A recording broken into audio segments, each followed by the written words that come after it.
Hola muchachos, vamos a empezar a explicar lo que es el nuevo módulo del examen Exani 2, Física. Es un módulo que les van a poner en la mayoría de las universidades que presentan el Exani 2 en la parte de ingenierías. Todas las ingenierías que presentan el Exani 2 en todas las universidades van a ponerles el módulo de Física. Acuérdense que son 24 ejercicios que les van a poner sobre las 3 físicas que llevaron en preparatoria. Algunos temas importantes: vectores, conversión de unidades, despeje de fórmulas, las 3 leyes de Newton, ley de gravitación universal, lo que es trabajo en energía y potencia, viene movimiento circular, equilibrio, calor y temperatura, ley de Ohm, ley de Coulomb y circuitos eléctricos. Es lo que en 80-90% es lo que ponen en el apartado de física. Entonces vamos a empezar a resolver algunos ejercicios que venían en algunos simuladores Exani, simuladores oficiales que te pueden ayudar bastante para saber primeramente qué temas tienes que dominar y ver algunos ejemplos, ¿verdad? Vamos con el primer problema, que es un problema de hecho de conversión de unidades. De los 24 ejercicios de perdido, te va a tocar uno de convertir unidades. Entonces, ve avanzando poco a poco con los temas y vas a ir dominando poco a poco lo que es la parte de física. Una escalera que mide 10.5 metros tiene la misma longitud que una de pulgadas. Entonces, aquí me están pidiendo que convierta esta cantidad de metros, 10.5 metros a pulgadas, que es una unidad en el sistema inglés, ¿verdad? Que las encontramos como inch, ¿verdad? En el sistema inglés. Entonces me pide convertir de metros a pulgadas. Y aquí es importante, te voy a anotar cuáles serían las principales igualdades entre diferentes unidades, porque si te das cuenta no te pusieron a cuánto equivale una pulgada o en metros o metros en pulgadas. Inclusive la principal es que una pulgada equivale a 2.54 centímetros.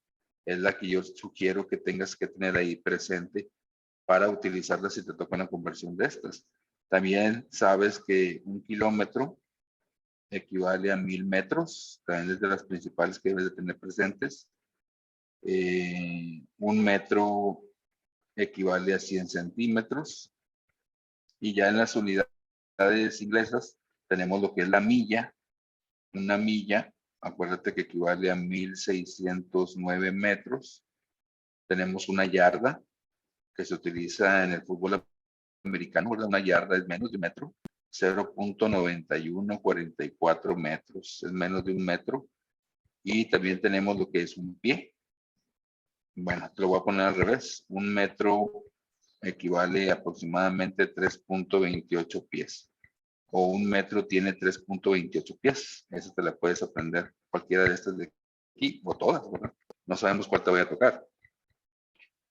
También de las principales, de las que más se ponen ahí en los exámenes, aparece lo que es en cuanto a capacidad. Un metro cúbico equivale a 1000 litros. Si te ponen algún problema de volumen y hay que convertir a litros, y un decímetro cúbico es lo mismo o equivale que un litro. Es lo mismo que un litro.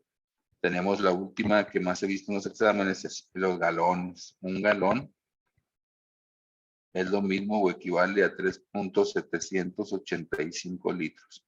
Aquí en México más o menos decimos que son 4 litros, pues más o menos a 3.785 litros. Y considero que con esto es suficiente que tengas presente para el problema o los problemas que te vayan a tocar de conversión de unidades. ¿Cuál sería una forma de poder convertir esos 10.5 metros a pulgadas?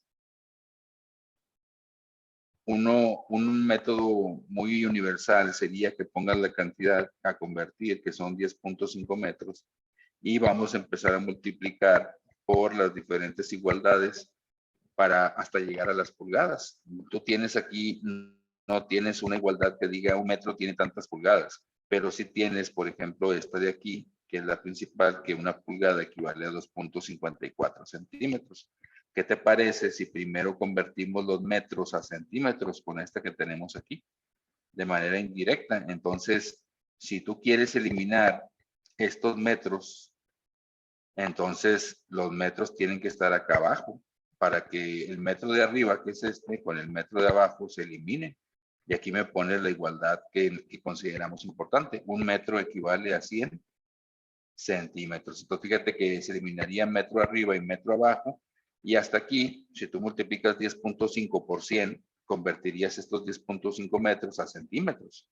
Ahora voy a multiplicar por otra igualdad para convertir estos centímetros que me están quedando vivos, ahora sí a pulgadas, ¿verdad? Entonces es de la manera que se debe hacer, porque tenemos que convertir primero, en este caso, si nada más tienes presente esta igualdad, convertir primero los metros a centímetros y luego los centímetros convertirlos a pulgadas. Ahora lo que yo quiero es que desaparezcan los centímetros, tengo centímetros arriba, pues tienen que venir los centímetros abajo. Y aquí ponemos lo que nos interesa, que una pulgada, inch, equivale a 2.54 centímetros, que es la que te vas a aprender de memoria. Ya tenemos centímetros arriba, tenemos centímetros abajo, se elimina y como unidad viva nada más te quedó las pulgadas. Por lo tanto, aquí el resultado te va a dar cuántas pulgadas son, que es lo que andamos buscando como respuesta. Le puedes poner un 1 aquí para que se convierta en fracción, tú ya sabes que es lo mismo, y se multiplica todo lo de arriba. Estamos hablando de 10.5 por 100 por 1, me da, tú sabes que el punto se va a recorrer dos lugares a la derecha, 1050, ¿verdad? 10.5 por 100, 1050 con la calculadora, y lo divides entre 1 por 1, 1 y 1 por 2.54, me da 2.54 y ya esa operación te va a dar el resultado que andas buscando, que es la conversión de 10.5 metros, ¿cuántas pulgadas son? Entonces dividimos 1050 entre 2.54 y me daría un total de 413.38 pulgadas. Es lo que equivale a los 10.5 metros que tiene de longitud la escalera. Por lo tanto, la respuesta correcta sería la letra D. Entonces, ese es un método bastante generalizado para poder hacer cualquier conversión. Lo importante es que te aprendas estas igualdades, ¿verdad? Que son las básicas. Ya si en el problema te dan la igualdad, pues qué bueno, pero en este caso no lo pusieron. Entonces hay que tener cuidado con eso, aprender a memorizar eso. Y este sería el procedimiento para poder convertir cualquier unidad a otra.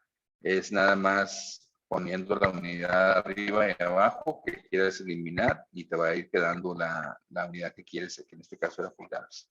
Continuamos. Un avión sale del aeropuerto y se dirige primero al este 1200 kilómetros y después al norte 900 kilómetros. Te preguntan cuál es la posición de aterrizaje del avión con respecto a su salida. Entonces aquí interviene la famosa rosa de los vientos. Tú sabes que para arriba es el norte, para abajo es el sur, hacia la derecha es el este, que también se llama oriente, y a la izquierda se llama oeste, que también se le llama poniente. Ese es el oriente, ¿verdad? Entonces vamos a poner un punto de salida. Vamos a poner este punto aquí. Vamos a hacer la proyección de los vectores, porque al final de cuentas son vectores. Acuérdate que todas las cantidades de unidades que tienen dirección, en este caso, se llaman vectores en toda la física. Esta es la salida. Vamos a ponerle aquí salida. Y dice que se dirige primero al este 1200 kilómetros. Quiere decir que al este va hacia la derecha y recorre 1200 kilómetros. Vamos a ponerlo ahí. Después al norte, de aquí va hacia arriba. Acuérdate que el norte, según la rosa de los vientos, es hacia arriba. Hacia arriba. Una cantidad de 900 kilómetros. 900 kilómetros. Y aquí se queda, ¿verdad? Aquí es la posición. Te preguntan cuál es la posición de aterrizaje del avión con respecto a su salida. O sea, con respecto a esto, a qué distancia se encuentra primeramente y a qué posición. Entonces, si te fijas, se forma un triángulo rectángulo por este movimiento del cambio de este a norte, a triángulo que tiene 90 grados, rectángulo. Y aquí nos están pidiendo cuánto vale este lado, que le podemos poner cualquier letra, que puede ser la X. Y aquí interviene cuando son triángulos rectángulos y que tienes dos lados conocidos, que en este caso 1200 y 900, el teorema de Pitágoras. Vamos a poner aquí para que también lo tengas presente, el teorema de Pitágoras. Se utiliza también en sus aplicaciones en física, ¿verdad? Aquí lo estamos viendo. Entonces, tú te acuerdas que Pitágoras dice que él para la hipotenusa, que es esta distancia que nos están pidiendo, de aquí a aquí, que es la más larga, él maneja la letra C y dice Pitágoras que la hipotenusa es la suma, la raíz cuadrada de los catetos al cuadrado. Cateto A al cuadrado más cateto B al cuadrado y le sacas la raíz. Aquí me decían algunos muchachos, profe, pero si no nos permiten calculadora, ¿cómo le vamos a hacer a mano? Bueno, pues aquí tiene que entrar la habilidad.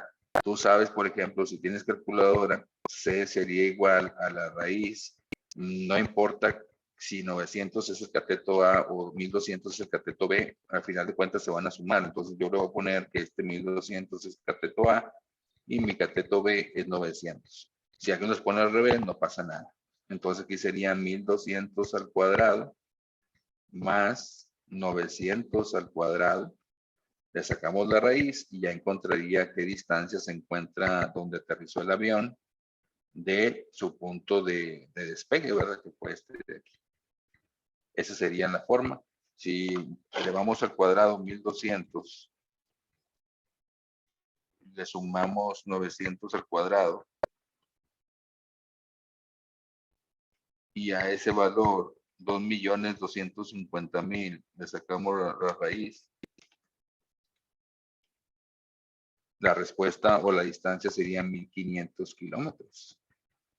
Si tienes calculadora, pues no hay bronca, ¿verdad? Entonces aquí la distancia que se encuentra del punto de despegue es 1.500 kilómetros con el teorema de Pitágoras, es la hipotenusa. La respuesta, pues no puede ser la D, ni puede ser la C, sería la A o la B. Pero me dicen qué posición tuvo el avión con respecto a su salida. Fíjate que aquí estaba la salida, ¿verdad? Aquí está la salida, ponemos el eje y el avión se encuentra hacia el este y hacia el norte. Entonces, cualquier punto que se encuentre en medio del norte y el este, pues se llama noreste, ¿verdad? Noreste. Acá sería cualquier punto entre el norte y el oeste, se llama noroeste. Cualquier punto entre el oeste y el sur, suroeste. Y cualquier punto que se encuentre entre el este y el sur, sureste. Entonces, por eso la respuesta es 1.500 kilómetros, perdón, al noreste. Por eso la respuesta sería la B de barco, ¿verdad? Y esa sería la forma de poder realizarlo. Ahora, si tú no tienes calculadora, hay que sacar la habilidad. Tenías estas cantidades, 1.200 y 900. Entonces, ¿qué te parece si mejor le hubieras quitado los dos ceros a ambas cantidades y lo manejas como 12 y 9? Ya sabes que el resultado le vas a agregar dos ceros, ¿ya me entendieron? O sea que era, si vas a encontrar esta cantidad, que es la que me estaban pidiendo, era suficiente con haber elevado al cuadrado 12 al cuadrado más 9 al cuadrado, y el resultado te iba a dar con Pitágoras 15, pero tú ya sabes que le has quitado dos ceros, ¿ya me entendieron? Entonces nada más le agregabas el resultado de los dos ceros y eran 1.500.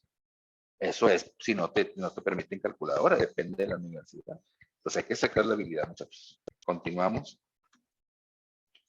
Los problemas se pusieron de acuerdo a la física 1, física 2 y física 3.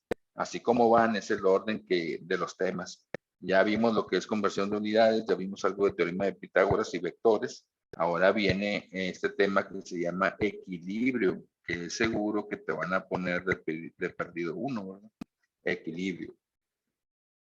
Características del tema de equilibrio, pues lo que más preguntan siempre es algo de teoría y aparte un problema. Las condiciones para que haya equilibrio. La sumatoria de fuerzas en X tiene que ser 0 y la sumatoria de fuerzas en Y también tiene que ser 0.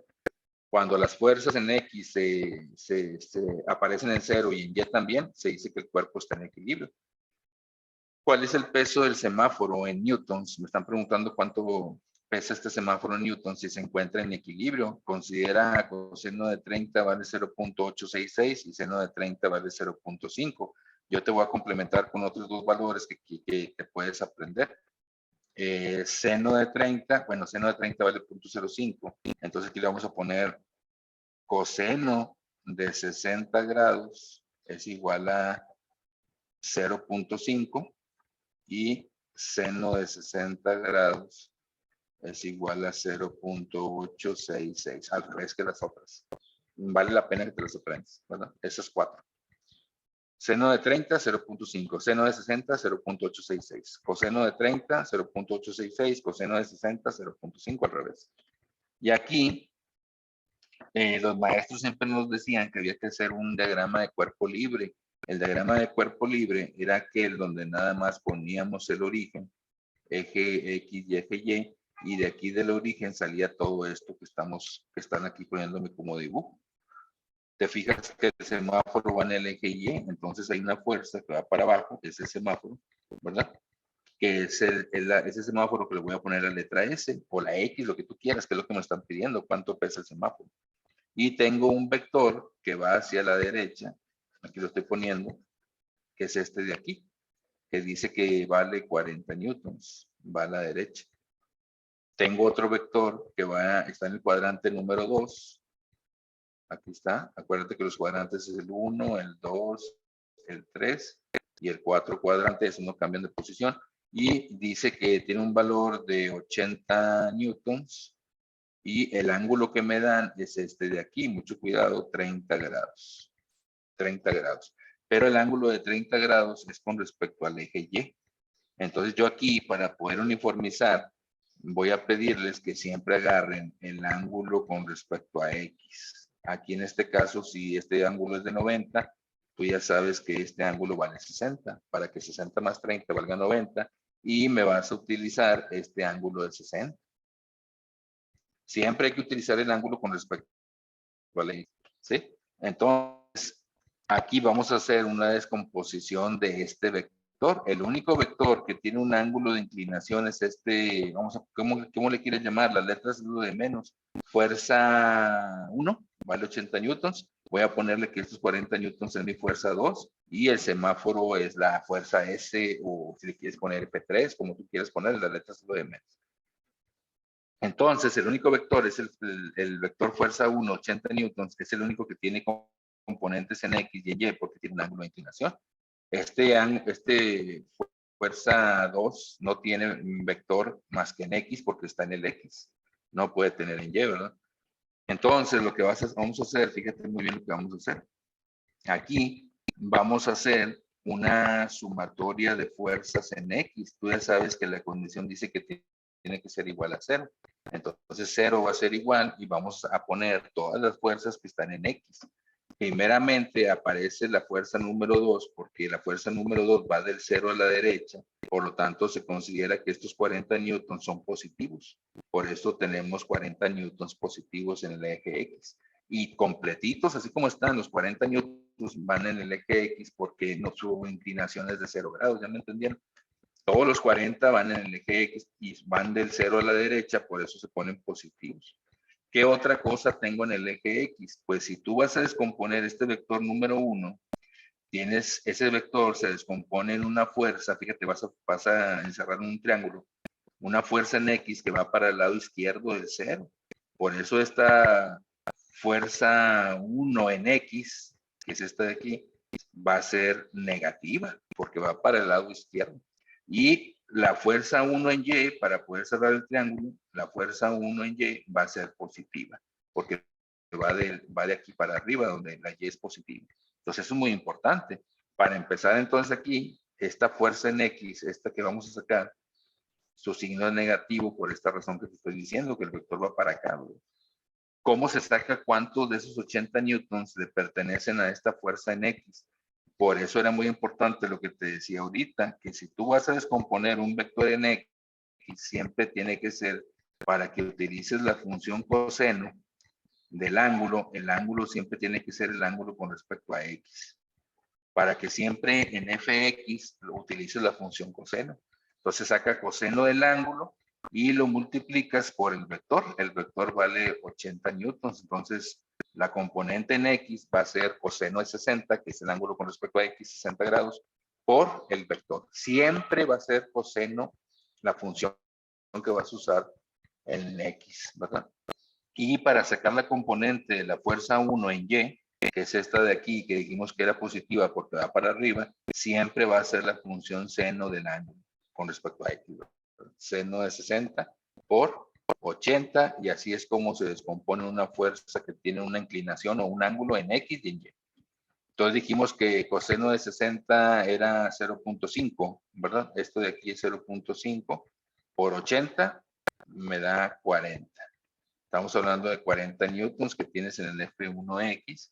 Y acá, seno de 60, que dijimos que era 0.866, lo multiplicas por 80 y te va a dar cuántos de esos 80 son en el eje Y. 0.866, yo tengo mi calculadora, por 80, me da 69.28 newtons. 69.28 newtons. Entonces, la sumatoria de fuerzas en X vale 0. 0 va a ser igual a los 40 newtons, que es de esta fuerza 2 que tengo para el eje positivo. Le voy a restar, porque te dije, ¿te acuerdas que dijimos que era negativo cuando va esta componente en X que va del 0 a la izquierda? Le voy a restar lo que me dio la fuerza 1 en X, que también me dio 40 newtons. Por lo tanto, 40 menos 40 me da 0. Quiere decir que las dos fuerzas, la que va para la derecha, 40 newtons, y la componente izquierda, que vale 40 newtons, están en equilibrio, ¿verdad? Eso quiere decir, no, la sumatoria de fuerzas en X me dio 0. Bueno, ahora vamos con la sumatoria de fuerzas en Y. La sumatoria de fuerzas en Y se dice que el cuerpo, que todo el diagrama está en equilibrio, es igual a 0, ¿verdad? Entonces 0 va a ser igual. ¿Qué tenemos ahora, muchachos, en el eje Y? En el eje Y tenemos la componente positiva de la fuerza 1, que vale 80 newtons. ¿Cuánto nos dio la componente Y de los 80 newtons? 69.28. Lo pones positivo porque va hacia arriba. ¿Se acuerdan? Va hacia arriba. Y la otra fuerza que tengo nada más en Y es el semáforo. Pero el semáforo va para abajo en Y. Por lo tanto, el semáforo, su peso es negativo, menos el semáforo, o la X, o la letra que tú le quieras poner, F, la que tú quieras. Yo le puse la S de semáforo, es mi fuerza que ando buscando. Entonces, en Y nada más tengo 69.28, que fue la componente en Y de la fuerza 1, menos el semáforo. Ahora sí, de aquí vas a despejar cuánto es el peso del semáforo. Tú sabes muy bien que si la menos S la pasas para acá, pasa positiva. Por lo tanto, el semáforo tiene un peso de 69.28. Y es lógico porque 69.28 menos lo que pesa el semáforo tiene que ser 0, pues tiene que pesar lo mismo. Por eso la respuesta es, el semáforo tiene un peso de 69.28 newtons, que sería la respuesta C. Y tenías que darte cuenta también, porque si la única fuerza que va para arriba en Y valía 69.28, pues para que esté en equilibrio, la otra fuerza que está en Y, que es el semáforo, tiene que valer 69.28. 69.28 para arriba y 69.28, que es del semáforo, para abajo, me dan una sumatoria de 0, por eso está en equilibrio. Entonces ahí está el tema.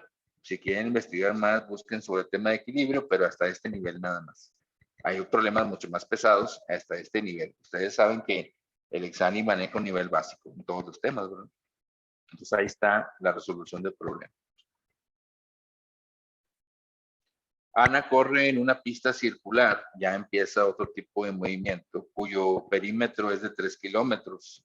Ana está corriendo en una pista circular, más o menos así, cuyo perímetro, acuérdate que el perímetro de un círculo también se le llama circunferencia, que es la orilla, ¿verdad? Toda la orilla. Circunferencia dice que es de 3 kilómetros. O sea que si tú corres por toda la orilla, estás corriendo una distancia de 3 kilómetros. Dice, corre 2 vueltas completas en un tiempo de 2 horas. Tenemos aquí un tiempo que es de 2 horas. ¿Cuál es su velocidad angular? Entonces, fíjate muy bien lo que te voy a explicar, porque esto, al final de cuentas, conceptual. Sí hay fórmulas. Las fórmulas que te vas a aprender te las voy a poner aquí. Si en caso de que las necesites, ¿verdad? La aceleración angular, vamos a ponerle aquí movimiento circular. Movimiento circular. Si te toca un problema, muy probablemente sí, de movimiento circular. Esta se llama aceleración, es igual a velocidad, se pone como W, velocidad final menos velocidad inicial sobre tiempo. En el movimiento circular, ¿verdad? Este se llama velocidad angular. El movimiento circular es un movimiento donde no hay avance. Por ejemplo, el movimiento de una lavadora. Si tú quieres saber cuántas vueltas da la lavadora, o un disco, los que se usaban antes, discos de esos de antiguos, ¿verdad? Con una aguja empezaba a escucharse el sonido, cuántas vueltas da, y todo eso es un ejemplo de movimiento angular, o circular, perdón, o angular.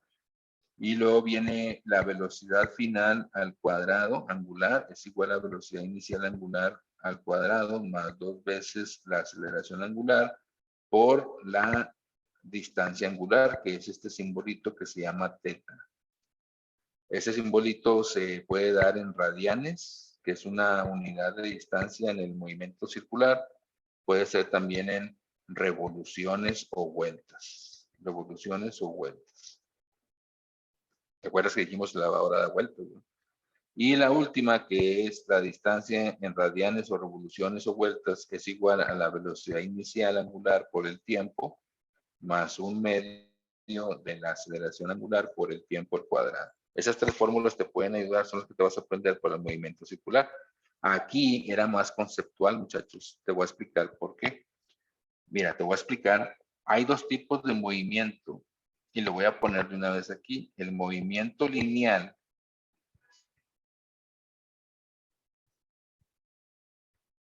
y el movimiento circular, ¿verdad?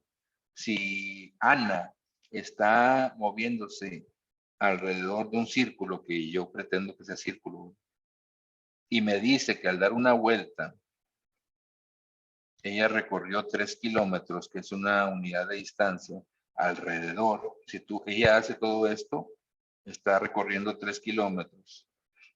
Entonces, cuando ella dio 2 vueltas, muchachos, ella recorrió, es una regla de 3, ¿verdad? Sencilla, 6 kilómetros, ¿estamos de acuerdo? Recorrió una distancia lineal, eso quiero que me entiendan, de 6 kilómetros. ¿En cuánto tiempo? En un tiempo de 2 horas. Entonces, ustedes ya saben que el movimiento lineal, la fórmula básica de velocidad, dice que velocidad es igual a distancia sobre tiempo, ¿se acuerdan? Velocidad es igual a la distancia sobre tiempo, es una de las fórmulas básicas del movimiento rectilíneo uniforme.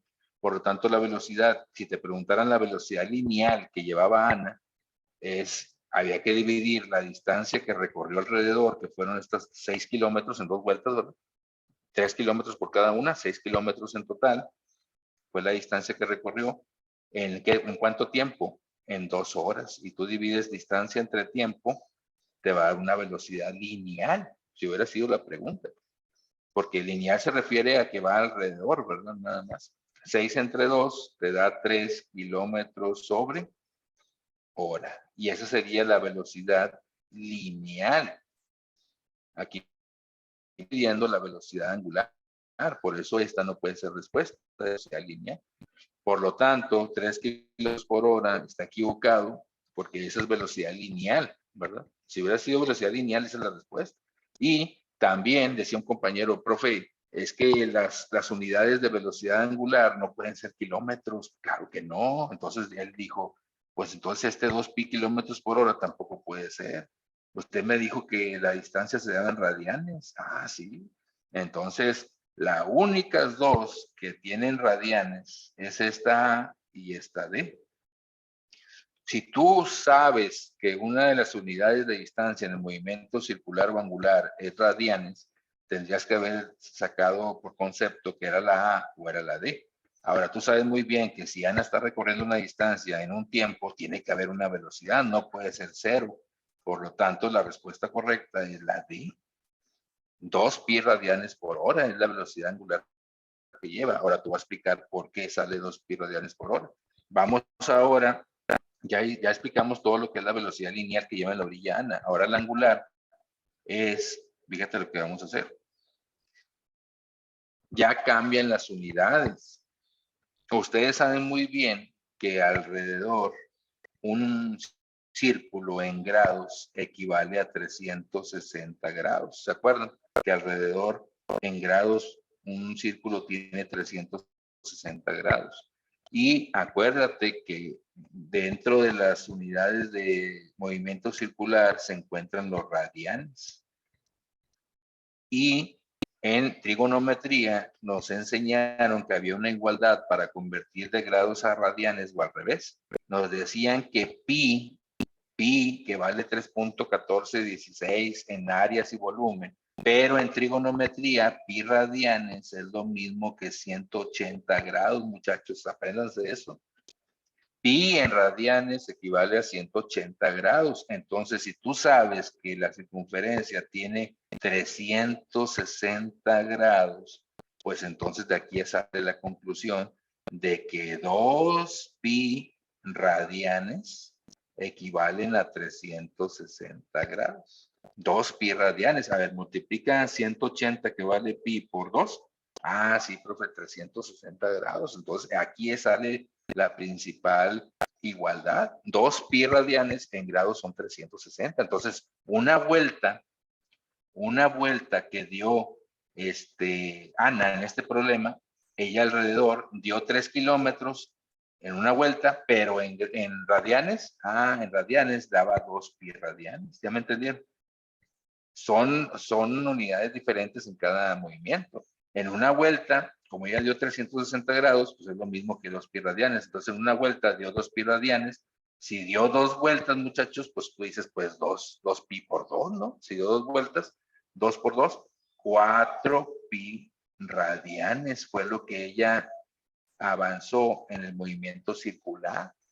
2 vueltas equivalen a 4 pi radianes, 2 pi en cada una por 2, 4 pi radianes. Y ya de aquí, la velocidad angular, que aquí se representa con la W, que es el único que cambia, la W es la velocidad angular, es distancia sobre tiempo. Es lo mismo, distancia sobre tiempo, pero ya cambia las unidades a movimiento circular. ¿Cuánta distancia recorrió en radianes, que es movimiento circular? 4 pi radianes. ¿De dónde viene eso otra vez? Ah, sí, porque usted nos dijo que 2 pi radianes es lo que tiene una vuelta, si dio 2, son 4 pi radianes, es la distancia que recorrió en radianes. ¿En cuánto tiempo? El tiempo es fijo, en 2 horas.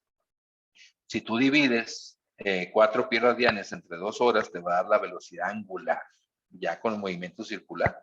4 entre 2 me da 2.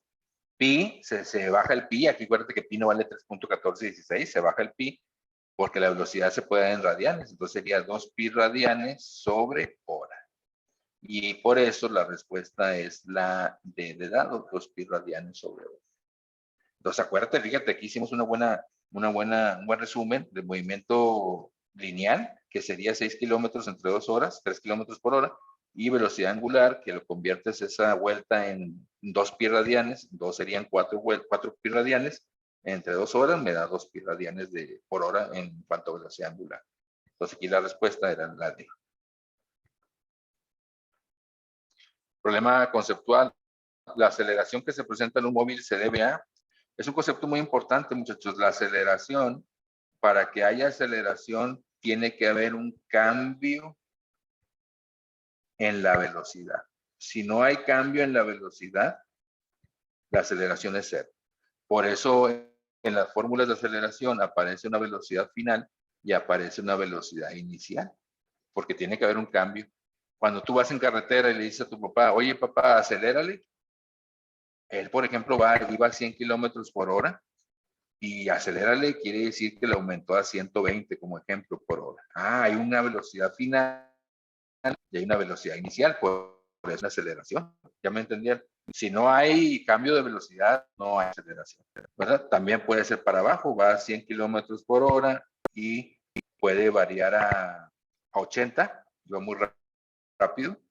También se llama aceleración, pero la velocidad final va a ser 80 y la velocidad inicial era 100. Y si tú restas 80 menos 100, la aceleración va a ser negativa. Se llama desaceleraste, papá. Es negativa. Eso quiere decir pero es un cambio en la velocidad. Por eso se dice que cuando la velocidad en un problema de física es constante, entiendan este concepto que estoy dándoles unas preguntas muy importantes. Cuando la velocidad es constante, quiere decir que el cuerpo o el automóvil nunca cambió de velocidad. Por ejemplo, iba a 100 kilómetros por hora y siempre fue a 100 kilómetros por hora.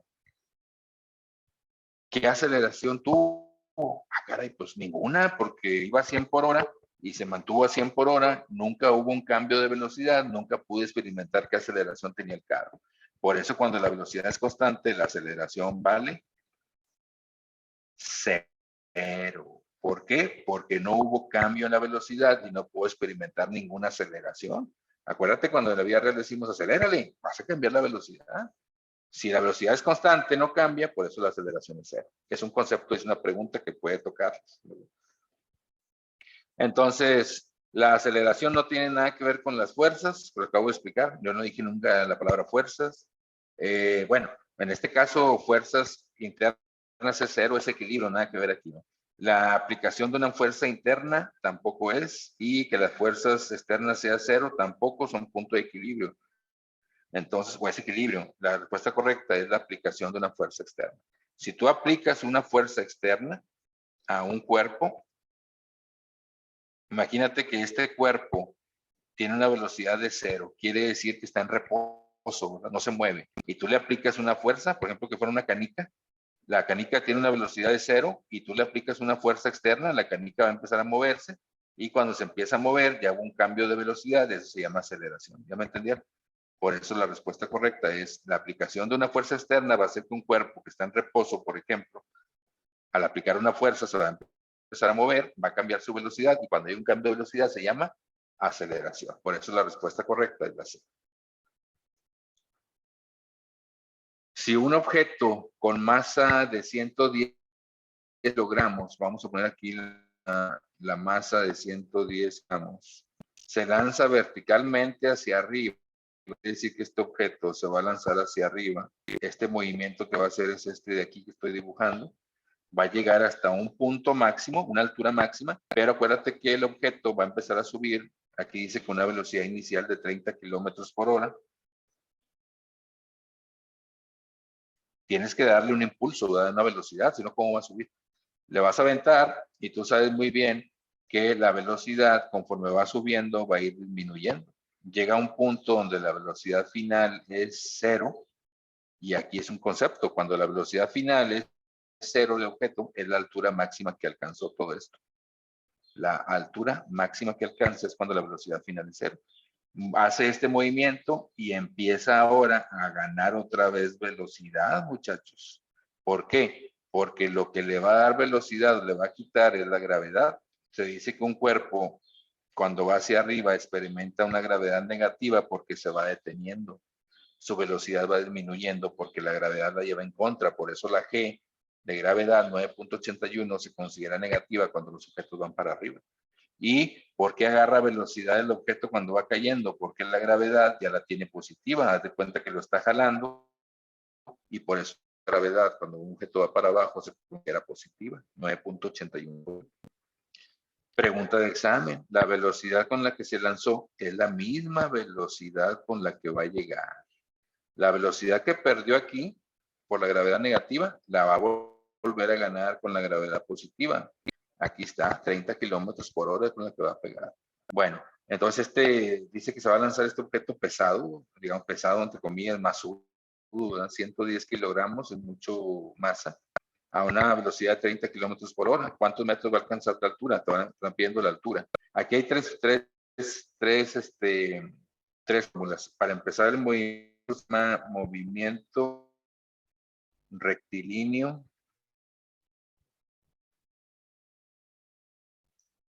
uniforme acelerado. En letras lo has visto como MRUA, movimiento rectilíneo uniforme acelerado. Aquí aparece la letra A, que es aceleración. Aquí lo más importante que tienes que acordarte, que es que la aceleración que interviene en el eje Y se le llama gravedad.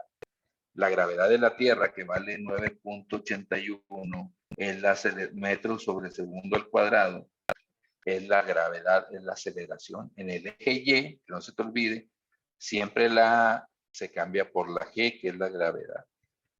Entonces, ¿qué tipo de movimientos encontramos aquí? ¿Qué tipo de movimiento encontramos de MRUA? Caída libre, todo lo que sea caída libre, cuando un objeto se deja caer con una velocidad inicial de 0, ¿verdad? Caída libre, la gravedad de la aceleración, muchachos. El tiro vertical, que es este ejemplo, se llama tiro vertical, cuando lanzas algo hacia arriba o hacia abajo. También interviene la gravedad en el eje Y, la aceleración va a ser la gravedad. Y el tiro parabólico también se considera MRUA, pregunta de examen. Casi siempre la preguntan qué tipo de movimientos se consideran MRUA. La A es aceleración, es la gravedad. Estos tres. Entonces, las fórmulas que te vas a aprender o tengas presentes, dice que la gravedad, que es la aceleración, ¿verdad?, es igual a velocidad final menos velocidad inicial sobre tiempo. La otra, velocidad final al cuadrado es igual a velocidad inicial al cuadrado más 2 veces la gravedad por la altura. Aquí la distancia es altura, ¿verdad?, en el eje Y. Y la altura o distancia es igual a velocidad inicial por el tiempo más 1/2 de la gravedad por el tiempo al cuadrado. Son las tres fórmulas que puedes utilizar. A veces vas a utilizar directamente esta o esta o esta. Se utiliza una. He visto problemas de este tema directos. Nada más checa cuál es la que vas a utilizar. Tú ya sabes que para encontrar la altura máxima, la velocidad final vale 0. La gente que no vio este tema va a decir, ¿cuál es la velocidad final? Pues tú ya sabes que 0 cuando se agarra la altura máxima.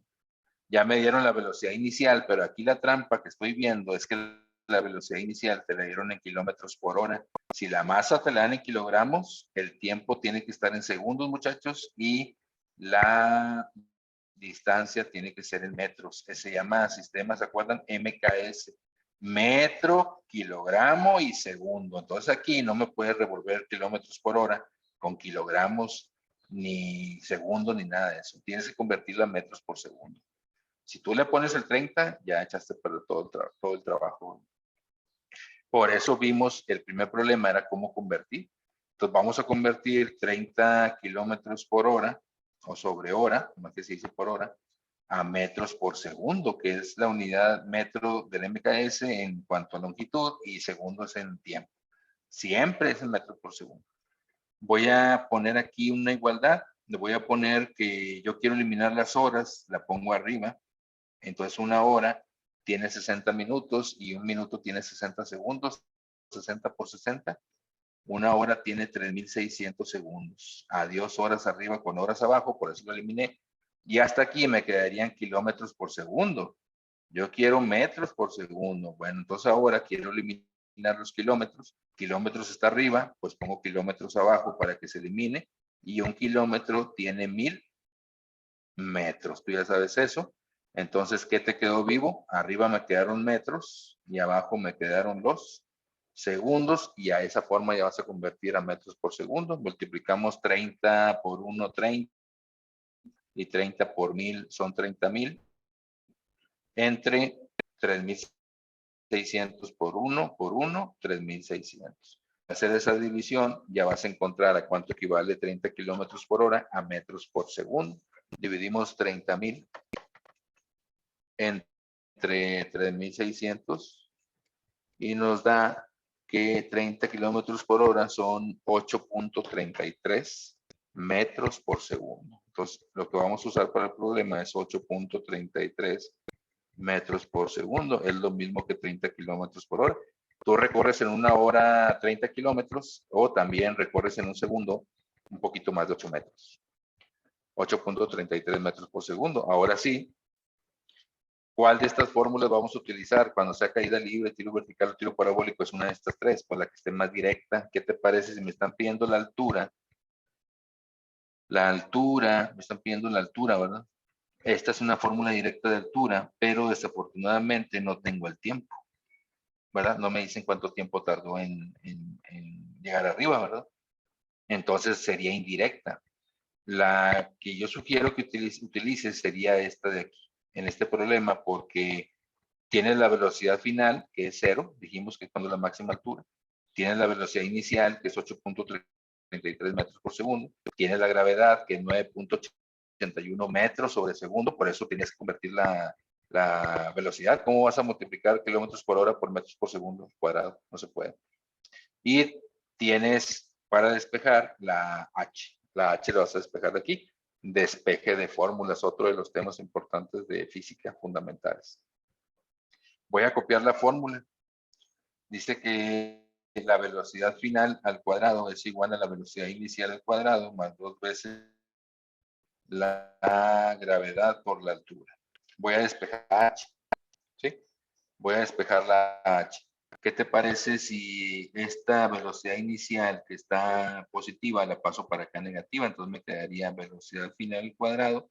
Paso esto para acá, del lado izquierdo al igual, pasa negativo, menos velocidad inicial al cuadrado, y me queda acá 2GH positivo. Ahora, para dejar la H sola, este 2G que está pegado multiplicando, lo voy a pasar dividiendo y se acabó. Velocidad final al cuadrado menos velocidad inicial al cuadrado sobre 2 veces la gravedad. Me queda sola la H, que es la altura que me están pidiendo. Tú ya sabes que la velocidad final es 0. Cuando es la altura máxima, esto 0 al cuadrado se elimina. Me queda menos paréntesis. La velocidad inicial me dio 8.33 al cuadrado. Dice ahí. Entre 2 veces la gravedad. ¿Cuánto vale la gravedad? 9.81, pero como va para arriba, se considera negativa, menos 9.81. Es cuestión de signo, nada más es 2 por 9.81. Aquí te va a quedar menos, porque el menos está fuera del paréntesis. Elevamos 8.33 al cuadrado y me queda 69.38. 69.38 entre más por menos menos. 9.81 por 2, 9.81 por 2, me da 19.62. Menos entre menos es más. Eran nada más por puros signos para que la altura tiene que ser positiva. No modo que digan, no, subió una altura de menos 50.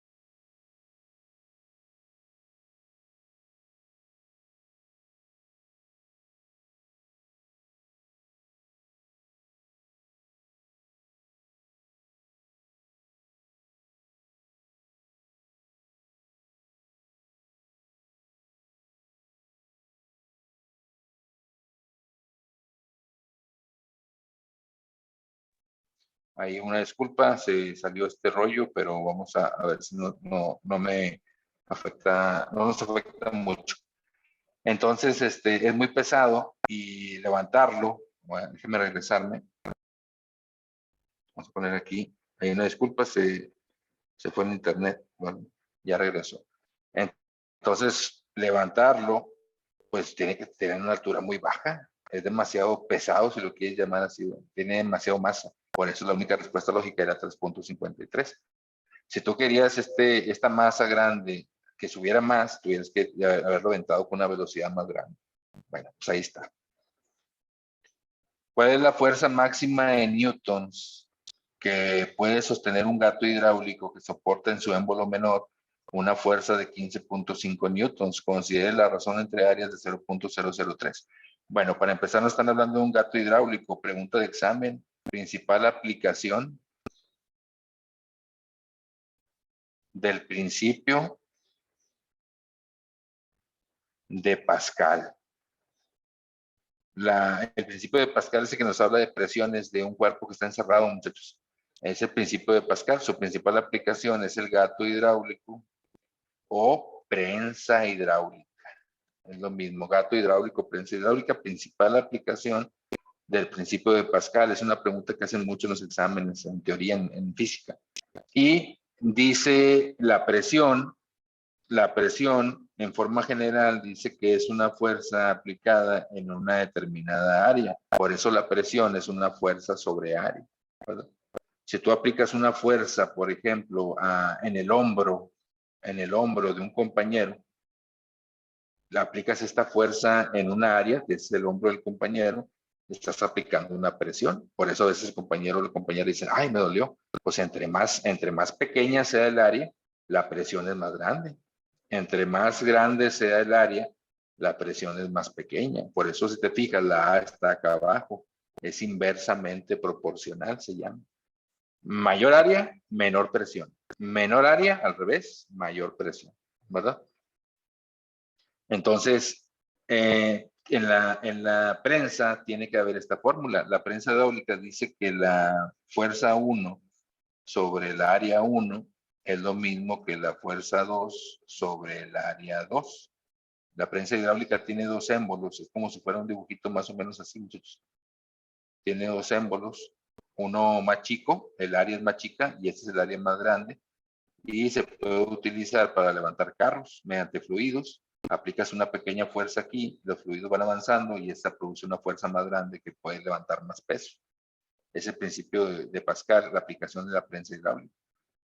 Si aquí nada más la fuerza 1 sobre el área 1 es igual a la fuerza 2 sobre el área 2. Si tú a la fuerza 1 le pones que es la más chica, pues el área 1 tiene que ser la más chica. Si tú a la fuerza 2 le pones el área más grande, el área 2 tiene que ser la más grande.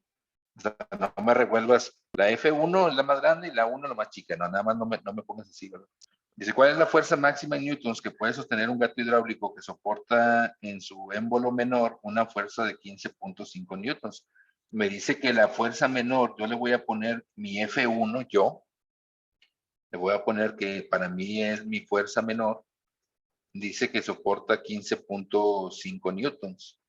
Entonces, si yo le puse F1 a la fuerza menor, pues la A1, el área, va a ser mi área menor, porque yo le puse que la F1 era la menor. Entonces, mi área 1 es la menor, ¿verdad? Y entonces, la fuerza 2 va a ser la fuerza mayor. Es pura nomenclatura, ¿verdad? La fórmula importante es esta. Entonces, el área 2, si la fuerza 2, le puse 2 a la fuerza mayor, pues el área 2 va a ser el área mayor. ¿Ya me entendieron? Nada más respeten eso. Si le pones 1 a la menor, área 1 a la menor. Si le pones F2 a la fuerza mayor, área 2 a la mayor, ¿verdad? Entonces aquí me están pidiendo cuál es la fuerza máxima, me están pidiendo la F2, de acuerdo a la nomenclatura que yo utilicé. Y me dicen que la razón entre áreas es de 0.03. Acuérdate que la palabra razón es una división. Quiere decir que la división de las áreas, no me dieron las áreas, pero me dicen que la división me da 0.003.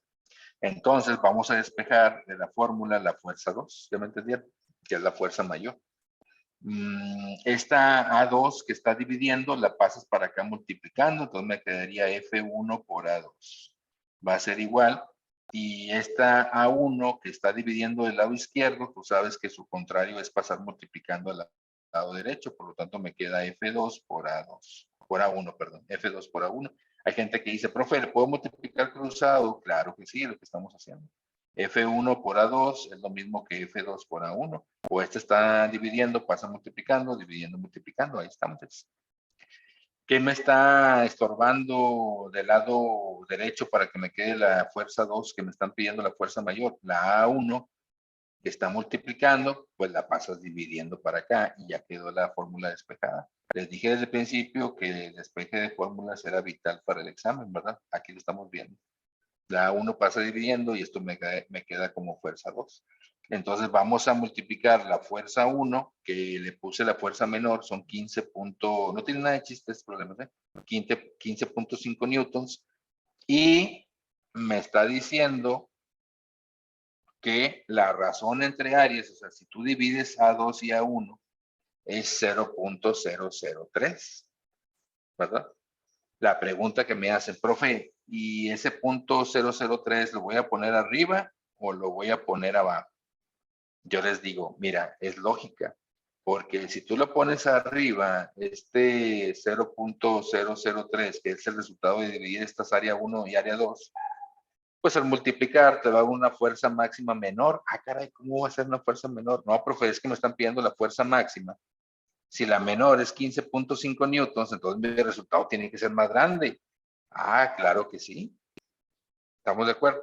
Entonces, profe, no tendríamos que haber hecho nada. Claro, claro que no tendríamos que haber hecho nada. ¿Por qué razón? Porque si ustedes me están diciendo aquí, yo no veo el problema, que en el émbolo menor, la fuerza menor es de 15.5 newtons, la menor, y me están pidiendo la fuerza mayor, pues tiene que ser más de 15.5. Ah, sí. Entonces no puede ser menor, no puede ser menor y no puede ser igual. Entonces la respuesta es esta, profe. Claro, ahí está. Pero tengo que explicar el problema por si no fuera tan fácil, ¿no? Entonces, aquí no es aquí, profe, aquí no multiplico porque si yo multiplico 15.5 por 0.003 me da muy chiquito. Ándele, entonces no era aquí. La división, el resultado era 0.003 abajo para que te dé más grande el resultado. Por eso es la razón, ¿verdad? La división de las dos me dio 0.003. No me dieron las dos áreas, pero sí me dieron cuánto valía la división. Pero te estoy diciendo, pues, entonces, ¿por qué se pone abajo? ¿Cómo va a ser una fuerza máxima más chica? Ah, entonces es 15.5 entre 0.003 y me da como resultado 5.166.67 newtons como fuerza máxima, y es un resultado lógico porque tiene que ser más grande, mucho más grande, para poder levantar carros en este caso. Aprende la fórmula, checa cómo puse estos datos. Si aquí te dan el área 1 y el área 2, pues las metes aquí en la fórmula. Aquí salió despejada, es despeje de fórmulas y listo, ¿verdad? Émbolo de fuerza menor tiene que ser más chico, fuerza mayor tiene que ser más grande. Calcula el área en metros cuadrados de la superficie que debe tener una prensa hidráulica. Otra vez, otro problema de la aplicación del principio de Pascal. El principio de Pascal es aquel que habla sobre presiones de líquidos encerrados, pues te lo pregunto. En metros cuadrados de la superficie que debe tener una prensa hidráulica para que pueda elevar un auto cuyo peso es de 1500 newtons. ¿Qué te parece si lo pongo como fuerza 1? 1500 newtons, que es la fuerza mayor porque es el auto. Al aplicarse una fuerza de 90 newtons, pues lógicamente es la fuerza 2, que es la más chica. Yo le puse fuerza 2, 90 newtons. Si tú le pones F2 a 1500, pues también la A2 va a ser la mayor, ¿verdad? Nada más acuérdate de eso. F1 es la mayor, 1500. F2 es la menor, 900. No, 90 newtons, perdón. Si el área de la superficie mayor, entonces aquí le pongo A2, ¿verdad? Porque la fuerza mayor era 1500, la del carro. Mi área mayor tiene que ser A2. Si el área de la superficie mayor de la prensa es 2 metros cuadrados, entonces te preguntan cuánto calcula el área de la superficie menor, ¿verdad? Es la que nos están preguntando, la A2, que es la menor, es la que me están preguntando, de acuerdo a mi nomenclatura, que esto es lo importante.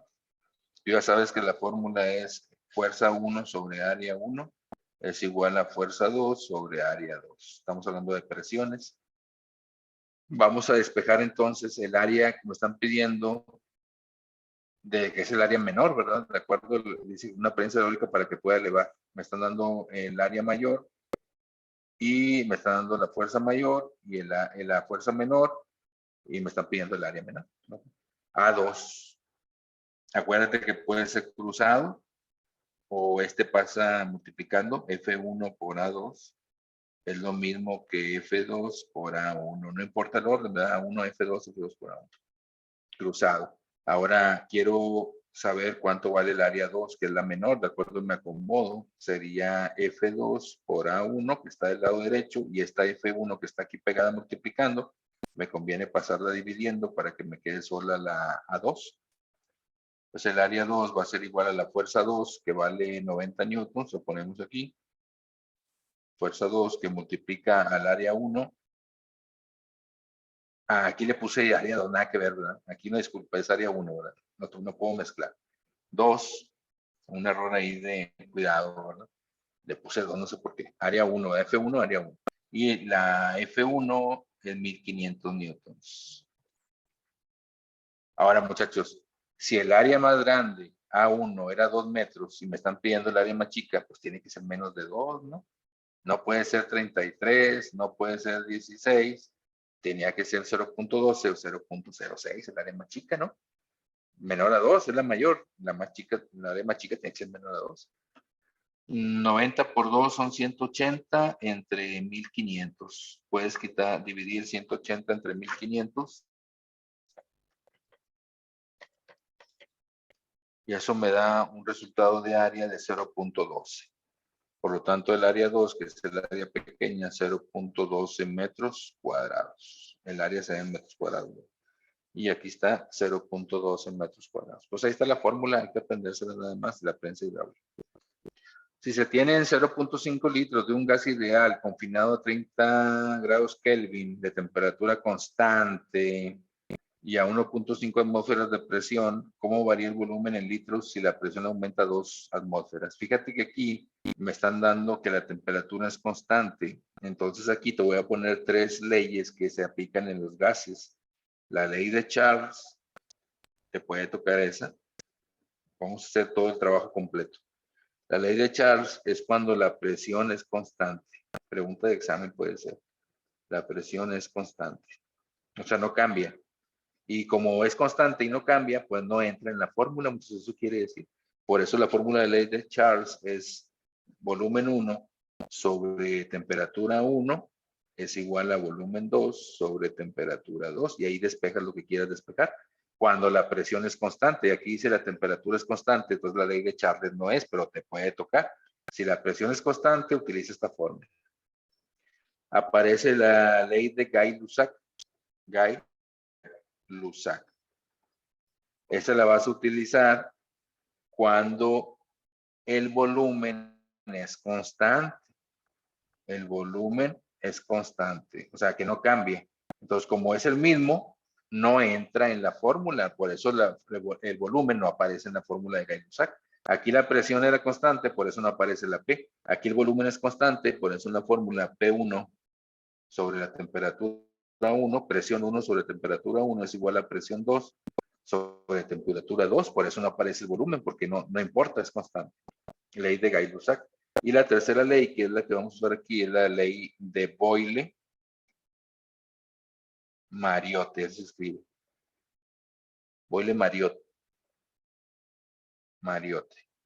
Aquí lo vas a utilizar cuando la temperatura es constante. Pueden venir conceptos, pueden venir problemas. Y como la temperatura es constante, muchachos, pues no interviene en la fórmula. Por eso la fórmula dice presión 1 por el volumen 1 es igual a la presión 2 por el volumen 2. ¿Estamos de acuerdo? Entonces aquí dice que la temperatura es constante, entonces voy a utilizar la ley de Boyle-Mariotte, ¿verdad? Por eso me dan presiones y me dan volúmenes, ¿ya me entendieron?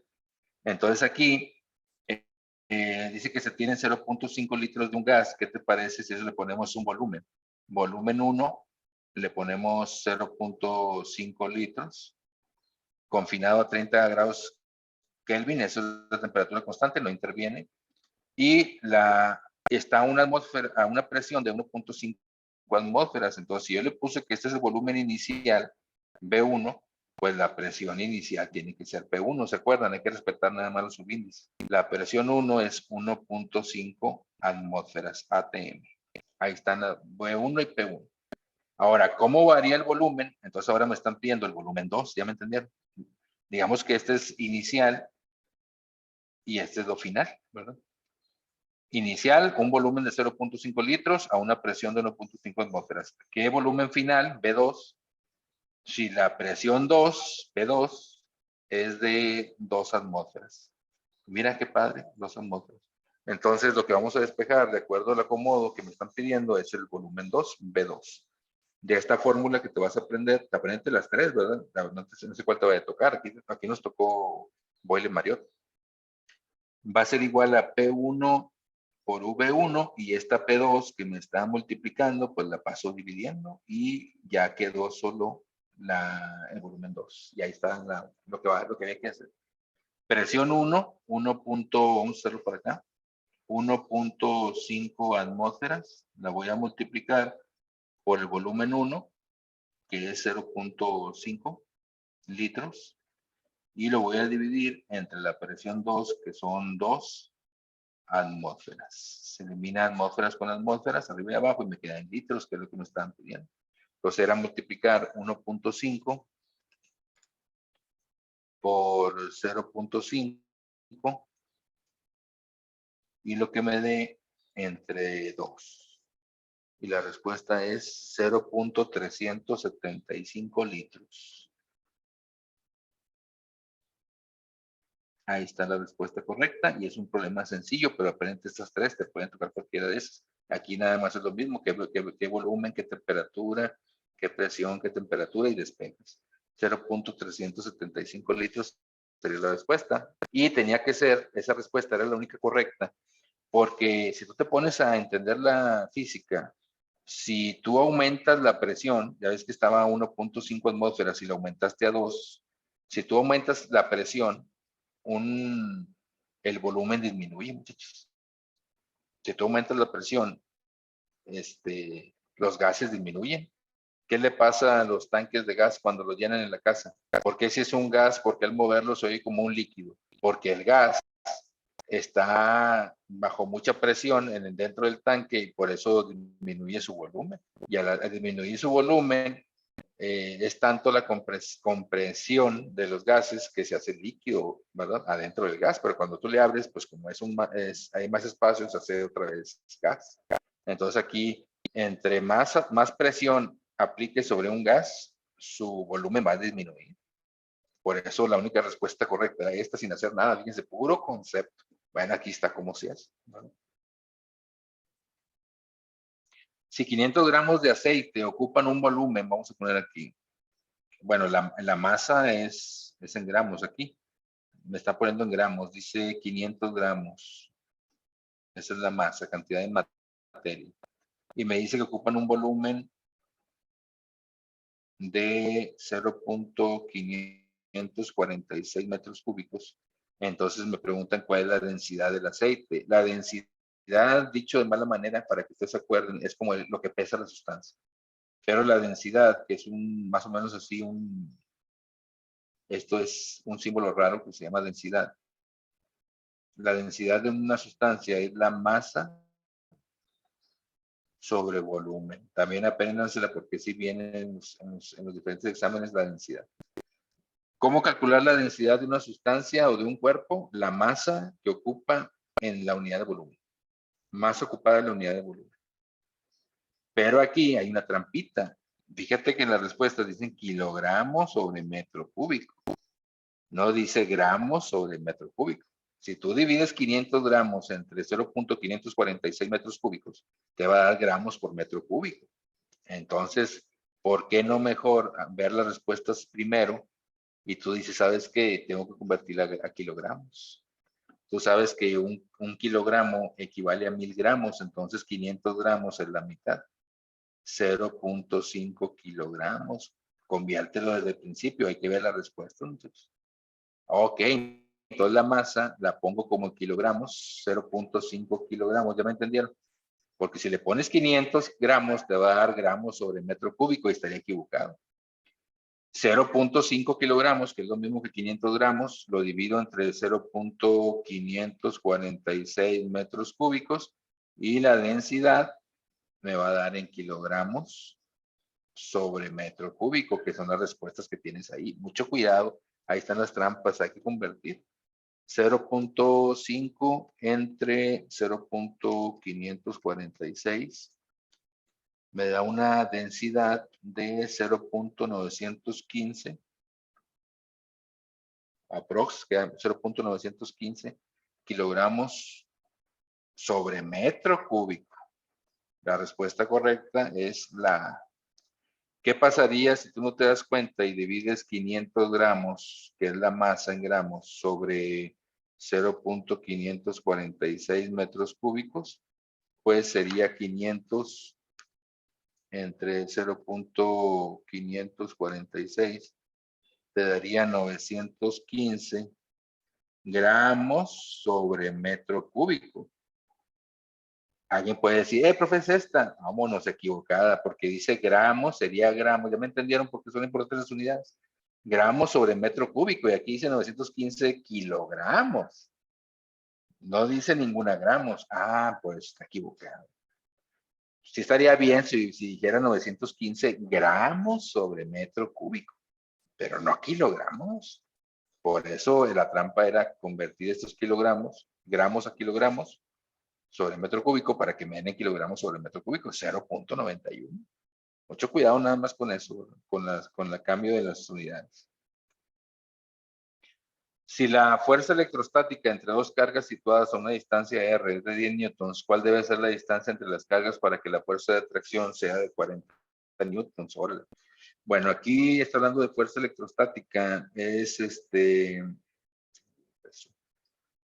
Checa el tema de ley de Coulomb, que es la que trata de fuerzas de atracción y repulsión entre cargas. De hecho, la fórmula, si no mal recuerdo, la fuerza es igual a una constante K por la carga 1 por la carga 2 entre la distancia R al cuadrado, muchachos. Esta es la fórmula básica de la ley de Coulomb. Esta K es una constante. Creo que si no mal recuerdo que vale, ahí como quiera lo checamos, ¿verdad? 9 por 10 a la 9 Newton metros cuadrados sobre coulombs cuadrados, no, si me acordé. Es una constante, esa no cambia. Y las cargas, pues si aquí dice que no te están cambiando las cargas, quiere decir que todo esto se mantiene igual, ¿verdad? Ya si te pidieran que encontrar una fuerza entre dos cargas y te dan estas dos, las multiplicas por 9 por 10 a la 9 entre la distancia al cuadrado y te va a dar la fuerza. Es para encontrar la fuerza entre dos cargas, ya sea de atracción. Hay una fuerza de atracción entre cargas cuando las cargas son contrarias, positiva, negativa o negativa, positiva, se atraen, ¿verdad? Se atraen, ¿sí? Fuerza de atracción. Y hay fuerza de repulsión cuando las cargas son iguales. Positiva, positiva, se repelen, o negativa y negativa también se repelen. Esos son conceptos importantes del tema. Es la ley de Coulomb para encontrar fuerza de atracción o repulsión. Bueno, aquí es conceptual. Fíjate muy bien que si tú te sabes la fórmula, tendrías que haberte fijado en que la R, la distancia está al cuadrado. La trampa aquí era que si te están diciendo que esta fuerza vale 10 newtons, aquí está, y que se sigue manteniendo la K como es constante y las mismas cargas, por eso no cambia, lo que te cambian es el radio, la distancia. ¿Cuál debe ser la distancia entre las cargas para que la fuerza de atracción sea de 40 newtons?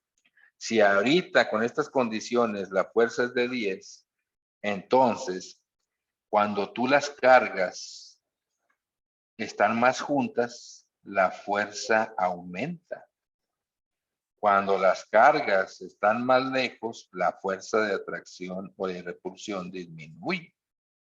Entonces, para empezar, si tú necesitas una fuerza más grande de 40 newtons comparado con 10, entonces la distancia tiene que ser más chica. Dicen que la distancia es R. R quiere decir la que sea, pero es una R. Entonces, tú tienes estas dos separadas una distancia R, muchachos. R es la que quieras, ¿verdad? 10, 100, no importa, es una distancia R.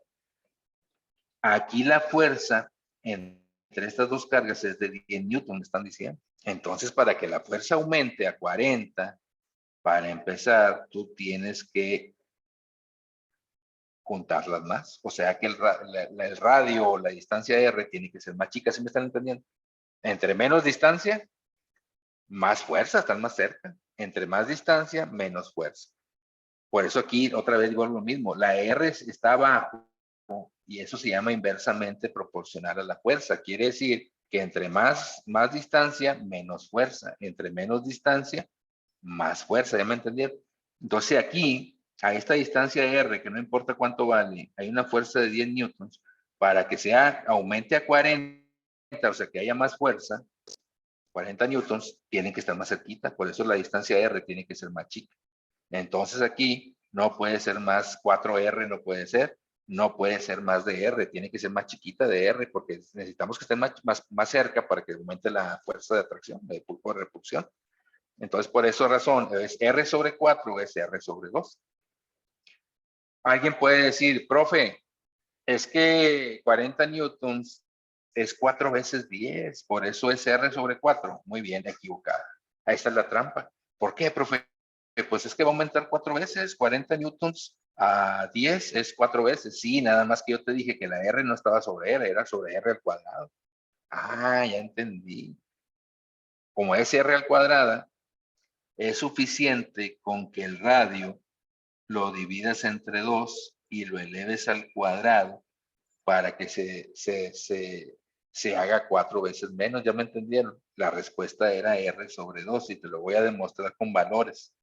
Ya dijimos que estas Qs siguen siendo las mismas, no me dice que cambiaron. Y la K sigue siendo lo mismo, entonces esto no entra en la fórmula en este caso.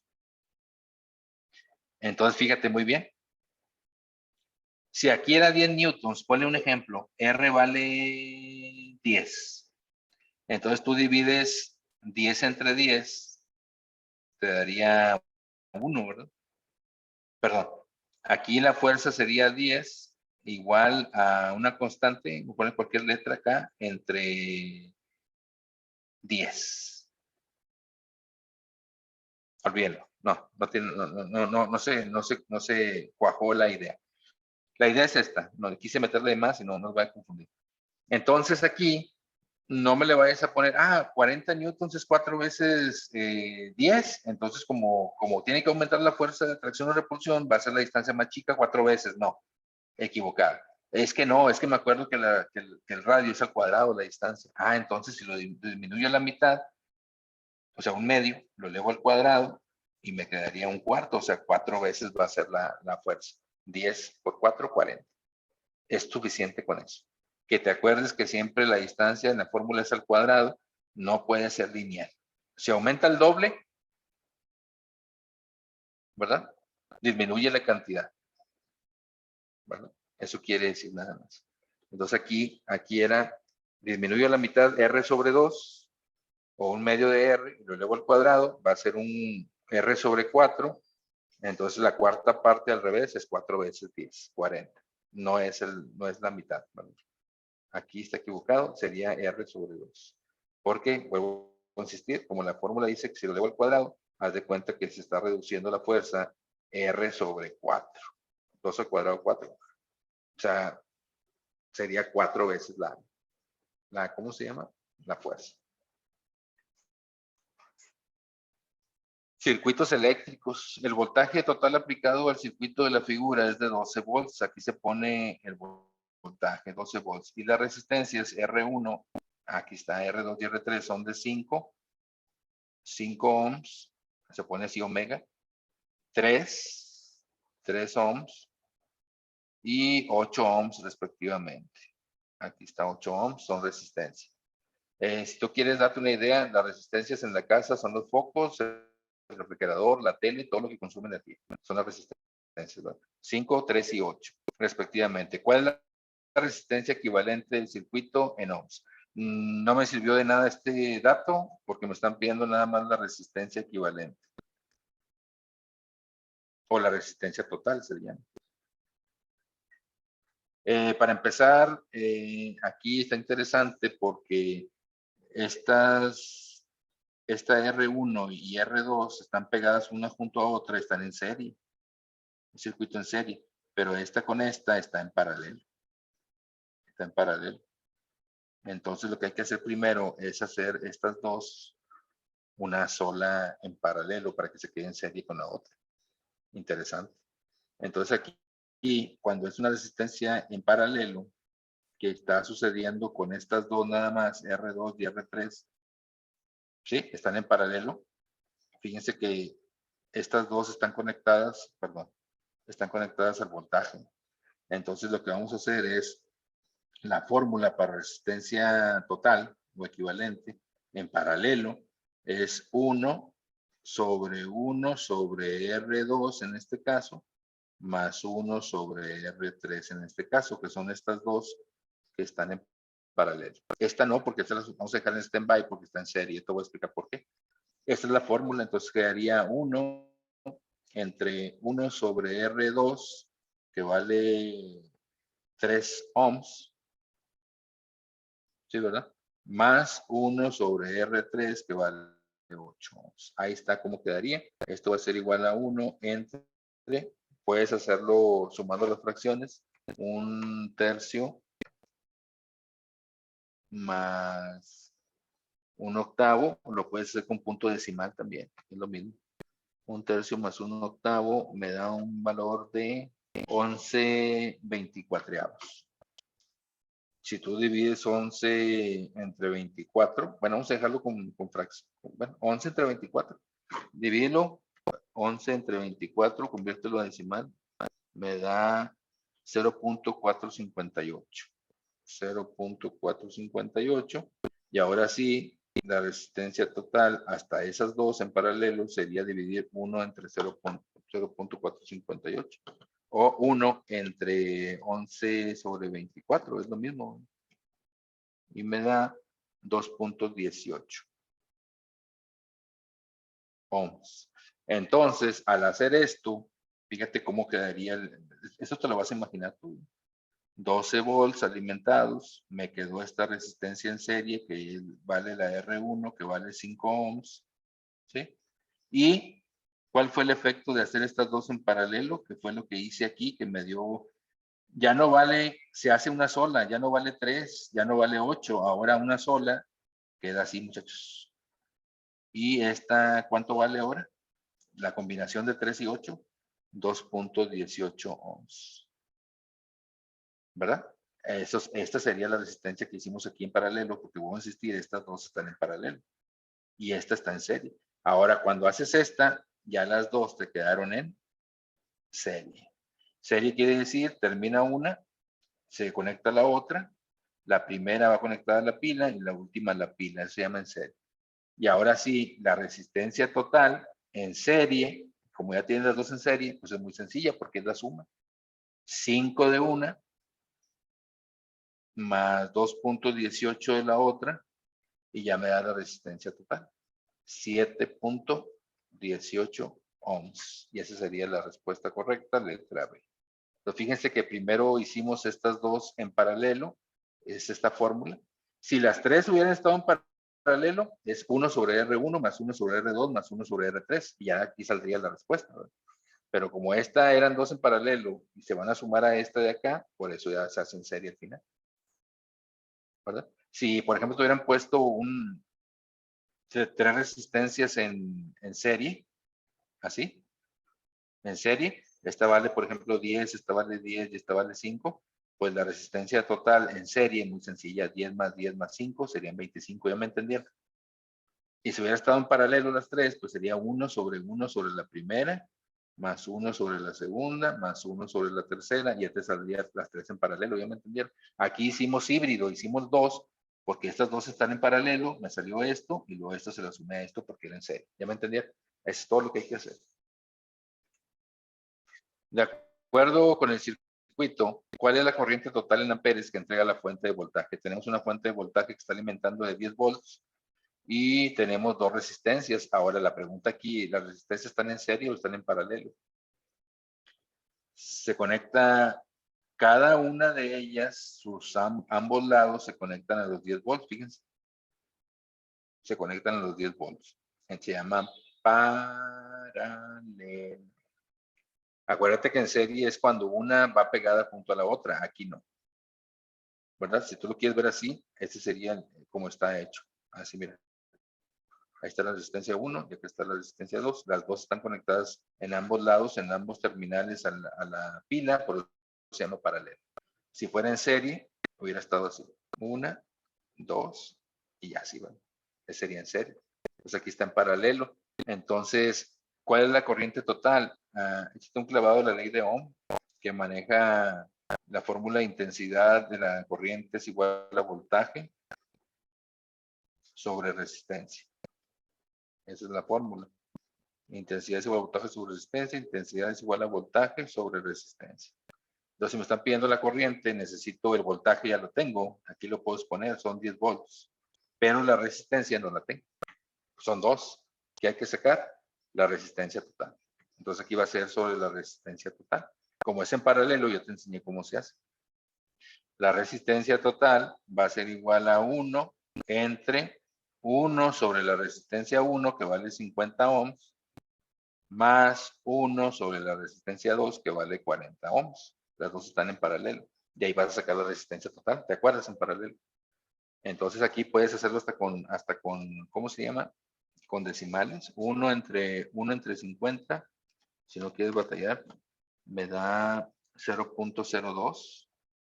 Y le voy a sumar 1 entre 40. Y me da 0.025. Por lo tanto, va a ser 1 entre la suma de estos dos. 0.02 más 0.025 me da 0.045. Y ya dividimos al final 1 entre 0.045. Te va a dar la resistencia 22.22 ohms. Ahí está la resistencia total equivalente.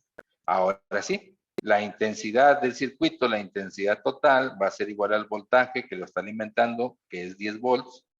10 volts entre la resistencia total que me dio en paralelo 22.22 y voltaje entre resistencia te va a dar cuántos amperajes está en el circuito alimentándose. Entonces sería 10 entre 22.22 me da un total de 0.45 y acuérdate de las unidades de intensidad de la corriente, amperes. Por lo tanto, la respuesta sería 0.45 amperes. ¿Y ahí está?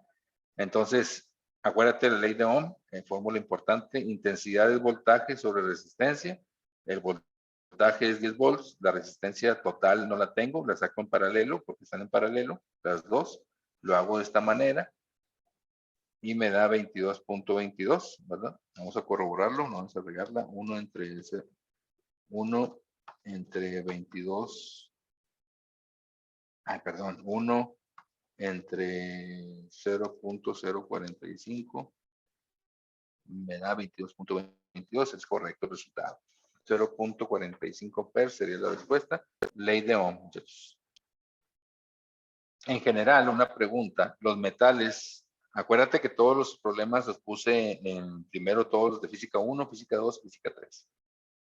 Los metales son buenos conductores de la electricidad, ¿por qué razón? ¿Por qué los metales son buenos conductores? El mejor conductor de la electricidad, si no lo sabías, es la plata, ¿eh? Símbolo químico Ag. La plata es el mejor conductor de electricidad. Después viene el oro, símbolo químico Au, y luego es el cobre.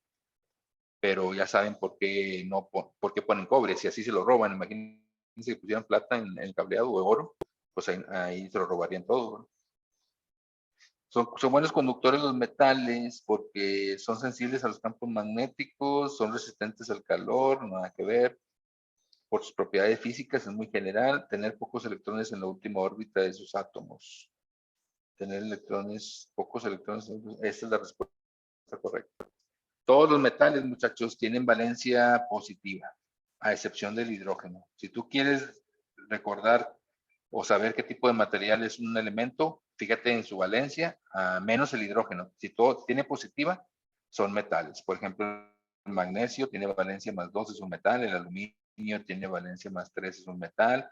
El sodio tiene valencia más 1, son metales. Todos son metales, a excepción del hidrógeno, que es un gas que tiene valencia más 1. Todos los demás son metales y tienen valencia positiva. ¿Y por qué tienen valencia positiva? Por lo que están diciéndome aquí en la D, porque tienen pocos electrones en su último nivel. De hecho, por ejemplo, el sodio vale más 1 porque él en su último nivel tiene un electrón, nada más. Entonces, cuando llega, por ejemplo, el cloro, que tiene 7 en su último nivel, y le falta 1 para completar los 8, la regla del octeto, estamos metiendo algo en química, ¿qué dice el sodio? Oye, me sobra te lo doy. Ah, ok, gracias. Y ya de cuenta que a él le sobraba 1 al sodio y el cloro, que es un metal, le faltaba 1, ¡pum! Se juntan los dos y se forma el cloruro de sodio, que es la sal, ¿verdad? Un sodio y un cloro es la sal. Pero el sodio, como tú sabes que el electrón tiene valencia negativa, haz de cuenta que dijo, ay, ya me quité un negativo, por eso me hago positivo 1. Pues esta es la razón por la que los metales son buenos conductores, porque tienen pocos electrones y a la hora de tener pocos, los dan y se hacen positivos, y de ahí viene que sean buenos conductores de la electricidad. Estas propiedades físicas se me hacen muy generales, o sea, no me dice mucho. Esta sí es más concreta, ¿verdad? Tiene pocos electrones en su última órbita porque por eso son valencia positiva, ¿verdad? Si la corriente en el circuito que se muestra en la figura es de 2 amperes, la corriente total es de 2 amperes, todo en el circuito, ¿cuál es el valor del voltaje total? ¿Cuánto vale el voltaje total? Entonces tú ya sabes que es la ley de Ohm. La ley de Ohm dice que la intensidad es igual a voltaje sobre resistencia. Entonces el voltaje lo despeja la V. ¿Cómo pasa la R para acá? Si está dividiendo del lado derecho, pues pasa multiplicando. Entonces la intensidad por la resistencia me va a dar el voltaje. ¿Ya me entendieron? El despeje de fórmulas, nada más la R la pasa multiplicando y el voltaje es la intensidad por la resistencia. Entonces el voltaje total va a ser la intensidad total. ¿Cuánto intensidad total dice que hay? 2 amperes. Lo vas a multiplicar por la resistencia. Ah, la resistencia, profe, no la tengo, la resistencia total. No te apures. Ya sabes cuál es la fórmula. Te falta la resistencia. Pero el circuito, muchachos, es en serie. Ah, sí, profe, porque de aquí está conectada y luego termina y se conecta a la otra, termina, se conecta a la otra, termina, se conecta a la otra, termina, se conecta a la otra y llegan al voltaje, están en serie. Y tú ya sabes qué hay que hacer para sacar la resistencia total. Se suman todas, muchachos. En serie siempre les vas a sumar. Ah, pues sí, 5 más 2, 7, más 4, 11, más 1, 12, más 6. Estamos hablando de una resistencia total de 18 ohms, porque es en serie. Si fuera en paralelo, tendrías que hacer 1 sobre R1 más 1 sobre R2, ¿se acuerdan? Entonces 5 más 2, 7, 11, 12 y 6, 18 de resistencia total. Entonces el voltaje, como es intensidad total 2 amperes por la resistencia total que es 18, no tenía chiste y no se dejen llevar por el dibujo. A este nivel es el que va a venir. Y circuitos, siempre que pregunto a los muchachos, dicen, profe, me tocan, a casi todos les tocan 2 ejercicios de estos. Pues pónganse mucho abusados con eso, ¿no? 36 volts se da el voltaje y la respuesta sería 36 volts. Se ve más difícil el dibujo, pero nada que ver. ¿Qué resistencia tiene una parrilla eléctrica? Me están hablando de resistencia. De 120 volts, está alimentada de 120 volts, voltaje, que consume una corriente nada que ver, y una corriente, me fui con los amperes, de 22 amperes. Otra vez está apareciendo la intensidad de la corriente, 22 amperes, el voltaje, 120 volts, y la resistencia, pues tú ya sabes que la ley de Ohm es la que me dice que maneja intensidad es igual a voltaje sobre resistencia. Es la ley de Ohm, te vas a aprender, ¿verdad? Me están pidiendo la R, hay que despejarla, puedes pasarla multiplicando y por R es igual a V y ya la bajas la R vale V y la I pasa dividiendo. Ahí está. R es V sobre I. Primero la pasé multiplicando y luego la I la pasé dividiendo. El voltaje es 120 volts que está alimentando esa parrilla y la intensidad es de 22 amperes. Entonces dividimos para calcular la resistencia. Es muy sencillo. 120 entre 22 me da 5.45 ohms, ¿verdad? 5.45 ohms sería la respuesta correcta, la resistencia que tiene, ¿verdad? Pasamos multiplicando la R y luego pasamos la I dividiendo, ¿verdad? Voltaje 120 entre 22. 5.45. ¿Cuál es la fuerza electromotriz Feynman Boltz inducida en una espira de alambre cuando al sacar un imán el flujo magnético cambia de ese simbolito que es flujo magnético 1.2 por 10 a la menos 2 a 4.6 por 10 a la menos 2 en un intervalo de 1.7 por 10 a la menos 2? Te voy a decir la fórmula. Es una fórmula sencilla. Dice que la FEM, fuerza electromotriz, que es lo mismo que el voltaje, dice que le vas a calcular cuando te dan cambios de flujo y tiempo, dice que es el delta con el cambio de flujo entre el tiempo. Así de sencillo. Nada más que este que se llama delta es una diferencia. Entonces, el delta de cambio de flujo es la diferencia entre flujo 2 o flujo final menos flujo inicial. Hay que sacar primero el cambio que hubo de flujo, ¿verdad? Cambio de flujo. El flujo 2 dice aquí muy claro que es de 4.6 por 10 a la menos 2 Webers. Si no sabías qué significa W, es Webers, que es la unidad del flujo magnético o variación de flujo, ¿verdad? Y le restamos el flujo con el que inició, que era flujo número 1, que era 1.2 por 10 a la menos 2 Webers, ¿no? Ese es para sacar el delta del flujo o cambio de flujo, ¿no? Variación de flujo. Restamos 4.6 exponente a la menos 2. Le restamos 1.2 exponente a la menos 2. Y me da un total de 0.034, ya convertido a decimal. Lo primero que hicimos es sacar esta variación del flujo, que es con el flujo 2 menos el flujo 1, que fue esto que hicimos aquí, que son los datos que están acá, perdón, aquí y acá, y sacamos que el cambio de flujo fue 0.034 Webers, ¿verdad? Entonces aquí en la fórmula nos da 0.034, que es el cambio de flujo, y lo dividimos entre el tiempo y se acabó. 1.7 por 10 a la menos 2 segundos, y me va a dar en voltaje, que es lo mismo que voltaje o fuerza electromotriz, ¿verdad? Entonces sería 0.034 entre 1.7 por 10 a la menos 2. Tú sabes que eso se puede poner como 0.017, ¿verdad? Y me da un total de 2 volts.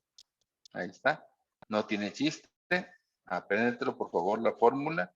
¿Qué tipo de problema se utiliza? Y la respuesta sería 2 volts, que es la C. ¿Ok? Ahí está. Seleccione los dispositivos eléctricos que almacenan energía. En los circuitos eléctricos, los que almacenan energía, que es cuando por ejemplo, un refrigerador de repente se apaga y lo vuelve a prender y así, es el capacitor y la bobina. Yo lo pondría como 1 y 4, nomás apréndetelas, almacenan energía el capacitor y la bobina, ¿verdad? Son los que almacenan energía, capacitor y bobina. Resistencia no, la resistencia se opone y el interruptor tampoco, no tiene nada que ver. Entonces sería la 1 y la 4, capacitor y bobina. ¿Cuál es la inducción magnética en Teslas? De hecho, la inducción magnética también se le llama campo magnético. Perdón, campo magnético, que se representa con la letra B y su unidad es en Teslas. Al descubridor, ¿verdad? No me acuerdo cómo se llama, pero se pide Tesla, ¿verdad? Y cuando te piden campo magnético o inducción magnética y te dan la distancia, que lo vas a manejar como D de diámetro, de un alambre y que lleva una corriente que tú sabes que es la I, ¿verdad? Que es la I. Entonces te vas a aprender esta fórmula. Dice que la inducción, el campo magnético o campo magnético, dice que la B, campo magnético, es igual a una μ0, que es la que te están dando aquí. Creo que se llama permeabilidad, algo así. Por la intensidad, si quieres poner la I minúscula o la I mayúscula, no importa, sobre 2pi por el diámetro, que es la distancia que se encuentra el alambre conductor, ¿verdad? Entonces, si sustituimos este valor, el campo magnético que te están preguntando es 1.3 por 10 a la menos 6 Tesla metro sobre ampere. Aquí están las unidades, 1.3 por 10 a la menos 6. Creo que se llama permeabilidad. 1.3 por 10 a la menos 6 Tesla metro sobre ampere. Y dice que lo vamos a multiplicar por la intensidad. Dice aquí que una corriente que es de 5 amperes, lo multiplicamos por 5 amperes. Estamos siguiendo esta fórmula, ¿verdad? Para el campo magnético. Entre 2pi por el diámetro, que el diámetro es la distancia que se encuentra el alambre. 10 centímetros, pero hay que tener cuidado, no me vas a poner 10 centímetros. Acuérdate que los 10 centímetros se convierten a metros, punto 1 metros, ¿verdad? Un metro tiene 100 centímetros, 10 centímetros, punto 1, porque aquí tienes que darte cuenta que aquí hay metros. Entonces me está diciendo a gritos, hey, ponme en metros, punto 1 metros, para que puedas eliminar metro con metro, amperes con amperes, y ya el resultado te queda en teslas, ¿verdad? Que dijimos que era la unidad de campo magnético. Aquí dice en teslas, ya me entendieron, todo tiene su porqué. Entonces el campo magnético sería 1.3 exponente a la menos 6 que multiplica a 5, y ese resultado lo dividimos entre 2pi, ¿verdad? 2 por 3.1416 o 2pi. Y eso me da un valor de 1.03 por 10 a la menos 6.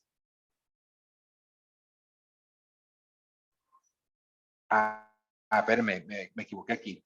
No multipliqué por punto 1. Ahí hay que tener cuidado. Entonces vamos a hacerlo otra vez. 1.3, yo me equivoqué, ¿verdad? No, todo está bien. Exponente a la menos 6 que multiplica a 5 y lo que me dé entre 2pi por punto 1, me faltó punto 1, que es punto 2pi. ¿Vale? Y aquí me da 1.03 por 10 a la menos 5 teslas. Y ese sería el campo magnético o inducción magnética. Es lo mismo. ¿Cuál es la respuesta? Pues este no puede ser a la menos 4 ni a la menos 5, pero dice 6.3 no es, a la menos 7 tampoco, y la respuesta correcta es esta. 1.0, bueno, 1.03, ¿verdad? Por 10 a la menos 5 teslas. Esa sería la respuesta correcta. ¿Cuál propiedad de la luz óptica, muchachos, apenas también hago de óptica, cuál propiedad de la luz se presenta cuando al meter un lápiz dentro de un vaso con agua, este parece como si estuviera quebrado? Si tú metes un lápiz, por ejemplo, el lápiz viene así, con un ángulo de incidencia, se va a ver así. O se va a ver, no sé cómo se vea, pero se va a ver como que estuviera quebrado. Entonces, hay un ángulo de incidencia que viene del aire y hay otro medio que es agua, dice ahí, dentro de agua. Tenemos dos medios, aire y agua. Entonces, eso hace que el ángulo de, ya voy a decir la respuesta, el ángulo de refracción, refractado, sea diferente. Bueno, entonces ahí la respuesta es a ese tipo de propiedad de la luz, cuando el ángulo de incidencia de un medio pasa a otro con otro ángulo, se llama refracción de la luz. Refracción de la luz. Nada más acuérdate que son dos medios diferentes, en este caso viene del aire, y entra otro medio que es el agua, siempre se ve como si el ángulo con el que viene acá arriba fuera diferente que abajo, por eso se dice que se ve como quebrado, ¿ya me entendí? Entonces, entran dos medios, ¿verdad? Refracción. También aprendes la de reflexión, perdón. La reflexión, lo he visto en algunos exámenes como si fuera un espejo y una luz así. Es un solo medio y el ángulo con el que llega es el mismo ángulo de refractado con el que sale. Es el mismo ángulo y aquí son diferentes. Entonces aquí ángulos iguales, yo me aprendería así, un solo medio, reflexión de la luz. Ángulos diferentes, dos medios diferentes, casi siempre aire y agua, refracción de la luz. Eso apréndetelo nada más como concepto. Y eso sería todo, muchachos. Saludos a todos, hay que echarle ganas. Es un buen repaso esto porque viene la mayoría de los temas que pueden venir en física, pero más adelante voy a hacer otros problemas de los mismos temas para que tengan más de dónde estudiar. Saludos a todos.